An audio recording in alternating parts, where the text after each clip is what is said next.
Bonjour, chers téléspectateurs de Couleur TV. Nous continuons nos séries d'entretiens. Donc, cette fois-ci avec Monsieur Abdelmalik Koudizé, journaliste sportif. Alors, Monsieur Abdelmalik, bienvenue et merci d'avoir accepté notre invitation. C'est à moi de vous remercier. Bonjour à vous, bonjour à tous ceux qui suivent cette chaîne Couleur TV. Je vous remercie. Alors, est-ce que vous pouvez vous présenter un petit peu pour nos téléspectateurs qui ne vous connaissent pas encore? Très bien, c'est un plaisir pour moi déjà. Moi, c'est Abdelmalik Koudizé, journaliste sportif, jeune journaliste sportif nigérien, passionné de sport, passionné de la communication. En tout cas, passionné par tout ce qui bouge, si on peut le dire ainsi. Voilà, qui concerne le sport.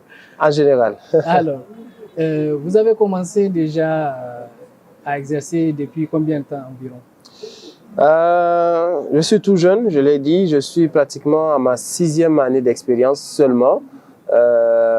J'ai démarré en 2015 à l'occasion de la CAN des moins de 17 ans que le Niger avait organisé à Niamey.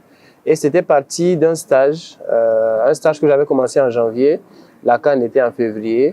Donc depuis, c'est devenu du non-stop. Parce que le stage devait se terminer en mars, donc un mois après la CAN. Mais juste à la fin de mon stage, on m'a proposé un contrat à temps partiel qui me permettait de faire mes études et de continuer. Depuis, je n'ai plus lâché. C'est du non-stop, comme je l'ai dit. C'est extraordinaire quand même. Alors, on entend journalisme sportif, journaliste sportif. En quoi ça consiste en fait? Qu'est-ce que vous faites concrètement? Alors, ça reste du journalisme. Ça reste du journalisme d'ordre général. Le sport ne vient que se coller au journalisme. Pour moi, enfin, de définition un peu générale, le journalisme, ça reste la collecte, collecter, trier les informations, vérifier et la diffuser. Donc, c'est ce même schéma que tu ramènes, enfin, qu'on ramène au sport, tout en étant un peu avec un regard de passionné.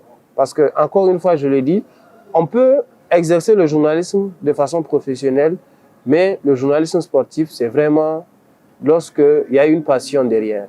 Parce que le sport, de manière générale, reste un domaine de sport, reste un domaine de passion, mais si on doit encore travailler autour du sport, ça demande beaucoup plus de passion que d'autres générales. Alors, pourquoi vous insistez en fait? Je vois que vous insistez beaucoup sur la passion. Pourquoi vous insistez sur la passion? Est-ce que quand on n'a pas cette passion, on peut avoir des difficultés ou comment ça se passe? Alors, je parle de passion honnêtement parce que personnellement, on a tous eu des rêves de gamin. On a tous eu quelqu'un rêvé d'être président, quelqu'un rêvé d'être pompier, d'être pilote, d'être médecin. J'avoue que plus jeune, j'avais peut-être une autre passion, mais peut-être en remontant un peu, je me rends compte que j'étais véritablement, j'allais dire, prédestiné au journalisme. J'ai un père journaliste, j'ai grandi un peu dans cet esprit-là, à manier tout ce qui est appareil, magnétophone, avec le micro, je m'amusais. Peut-être, quelque part, cela a guidé mon choix du métier que j'exerce aujourd'hui. D'accord. Alors, de l'exercice justement de ce métier en tant que journaliste sportif, quelles sont un petit peu les difficultés que vous pouvez rencontrer? Les difficultés, déjà, quand on vient du Niger, à moins que je ne voudrais pas dire que c'est une difficulté, mais en tout cas, ça reste un handicap majeur pour plusieurs raisons.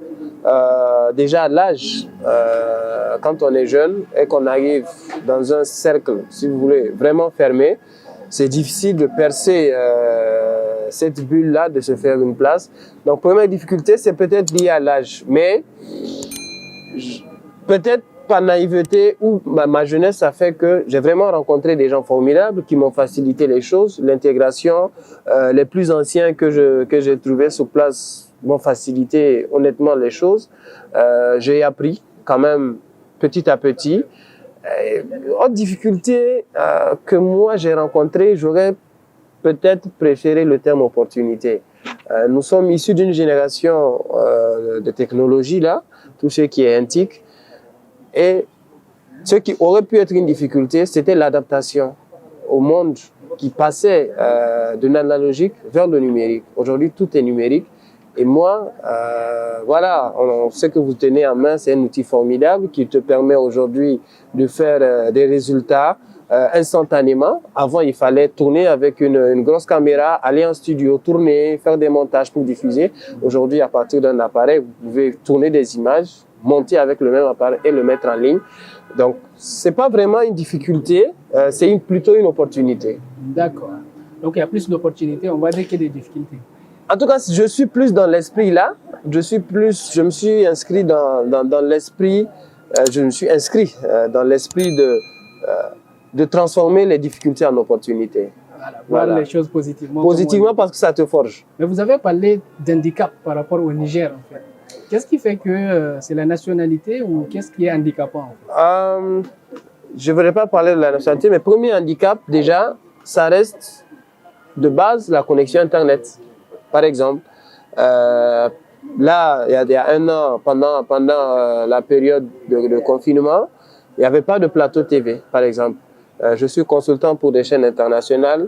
Il arrive des fois qu'on me fasse des demandes d'interview ou que je consulte sur un sujet donné par Zoom, mais malheureusement, il se trouve très souvent que la connexion Internet, elle ne permet pas de faire un live. Parce que surtout que c'est des émissions qui sont tournées les après-midi, donc ça ne te permet pas d'être en live. Autre difficulté par rapport à la provenance d'où je viens, c'est qu'il y a, je ne dirais pas un manque de reconnaissance, mais peut-être une insuffisance de reconnaissance de mon Niger au niveau international. Très souvent, vous parlez du Niger, on vous parle de Okocha, on vous parle du Nigeria, tout de suite. Donc, c'est quelque part encore une fois, un handicap qu'on a de ne pas avoir de précurseur.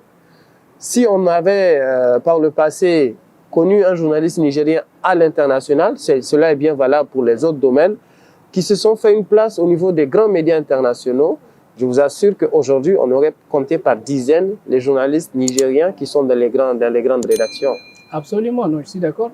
Et qu'est-ce que ça vous fait, en fait, quand on vous fait ce genre de remarques, quand vous parlez du Niger, on vous parle tout de suite du Nigeria? Ben, c'est choquant déjà parce qu'on pense qu'on vient d'un pays qu'on connaît et que vous vous rendez compte que même pas très loin de vous, rien que à 4000, 5000 km de vous, quelqu'un qui ne connaît pas votre Niger, qui ne connaît pas la capitale, qui ne sait pas d'où vous venez, ça peut paraître choquant, mais en même temps, comme je le disais tout à l'heure, c'est plutôt de l'amener dans un esprit d'enseignement.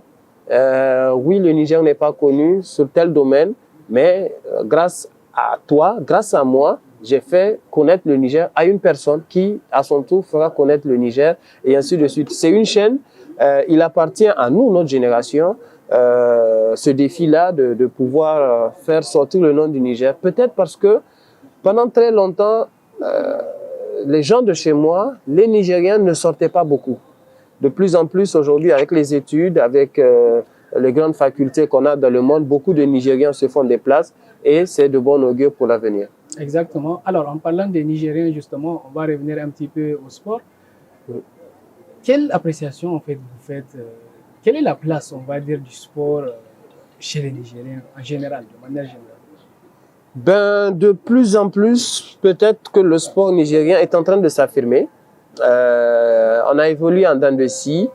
Si vous voulez, en reprenant un peu l'historique de l'évolution du sport au Niger, vous allez vous rendre compte qu'au moment des indépendances, déjà on avait des athlètes qui étaient connus, ne serait-ce qu'au niveau de la sous-région. Ensuite, on a flanché. Au moment de la transition du régime militaire de Kounché, on vous dit qu'il y a eu des résultats en cyclisme, en boxe. Après, on regresse. Après, on se relève. Dernièrement, à partir de 2016, quand même, ça a été un peu stable avec Alphaga qui remporte la seconde médaille olympique. Les jeunes de moins de 17 ans, un an après, en 2017, qui font la CAN et la première Coupe du Monde, ainsi de suite. On peut dire que peut-être sur ces 5 dernières années, ça commence à se stabiliser, mais encore une fois, nous sommes encore à un stade très élémentaire pour espérer des grands résultats sportifs. Alors, effectivement, vous avez fait quand même une sorte de genèse, on va dire, du sport nigérien. Et exactement ces dernières années, on commence à voir une certaine amélioration avec les représentations au JO, par exemple. Exact. Donc, mais par contre, par rapport au JO de Tokyo, il y a eu quand même des réactions, je sais que vous avez suivi sur les réseaux des Nigériens par rapport surtout à la défaite d'Alphaga. Ouais. Qu'est-ce que vous pouvez dire par rapport à ces réactions? Alors écoutez, la réaction, elle reste légitime pour moi. Lorsqu'on est supporter, on n'aime pas perdre. Souvent, on fait fi des conditions dans lesquelles s'est préparé l'athlète, s'est préparé l'équipe. Le plus important pour nous, c'est le résultat en tant que supporter. Par rapport à Alphaga, je peux dire, pas que Alphaga, on a connu beaucoup de grands champions qu'on attendait, mais qui ne sont pas parvenus véritablement à faire le résultat escompté. Déjà, le fait que les JO soient reportés d'1 an, ça peut compter énormément. Lorsque vous vous mettez dans une bulle d'un athlète, la façon dont il prépare les JO, c'est chaque 4 ans. Pendant 4 ans, tu prépares un événement, tu te mets des restrictions, il y a des choses qui ne mangent pas, il y a des horaires qu'il faut respecter pour manger, pour dormir, pour sortir, il y a des choses qu'il ne faut pas faire et que tu dois rajouter encore 1 an, peut-être que ça a dû impacter. Il y a eu en 2020 la pandémie mondiale, tout ça là, combiné à la blessure de Alphaga, qui est souffrant du genou, qui s'était rétabli, entre guillemets rétabli, juste avant les JO, parce que quand il faisait les championnats d'Afrique à Dakar, c'était pas pour aller chercher un résultat dans un premier temps, c'était plus dans la lancée de se mettre en jambe pour les JO. Heureusement, ça a bien tourné, il a remporté la médaille d'or. Pendant les JO, ça a été, je dirais, un peu inattendu, cette élimination dès le premier tour. Voilà, ça reste une déception en tant que Nigérien, mais encore une fois, je crois qu'il faut être patient. On ne peut pas gagner tous les jours, ça reste la règle du sport.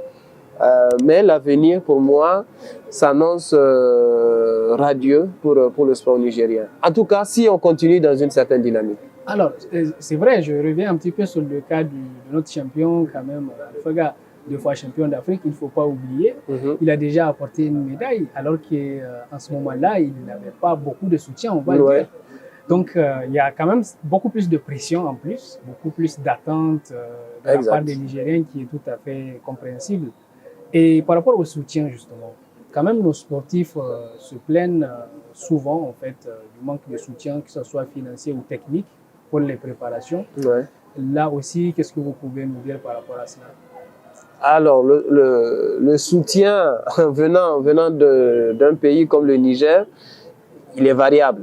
Il est variable parce que nous sommes dans un pays où tout est priorité. Le sport n'est pas véritablement reconnu comme étant une priorité, un domaine dans lequel il faut véritablement investir.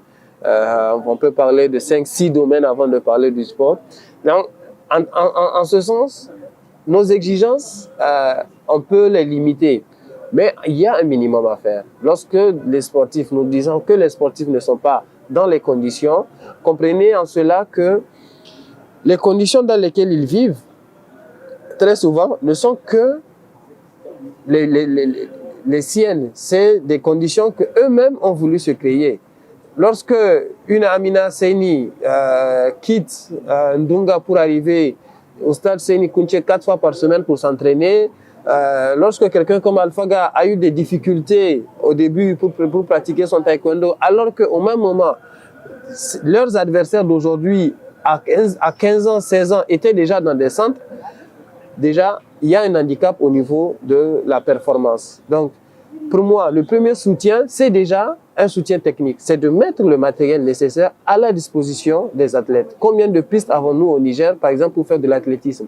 En dehors du stade général Seyni Kounché, vous n'avez aucune piste. Donc, un athlète qui est de Difa, de Maradi, de Tawa, n'a presque aucune chance d'éclore dans l'athlétisme tant qu'il ne vient pas à Niamey et qu'on ne lui ouvre pas les portes du stade Seyni Kounché. Ce n'est qu'un exemple.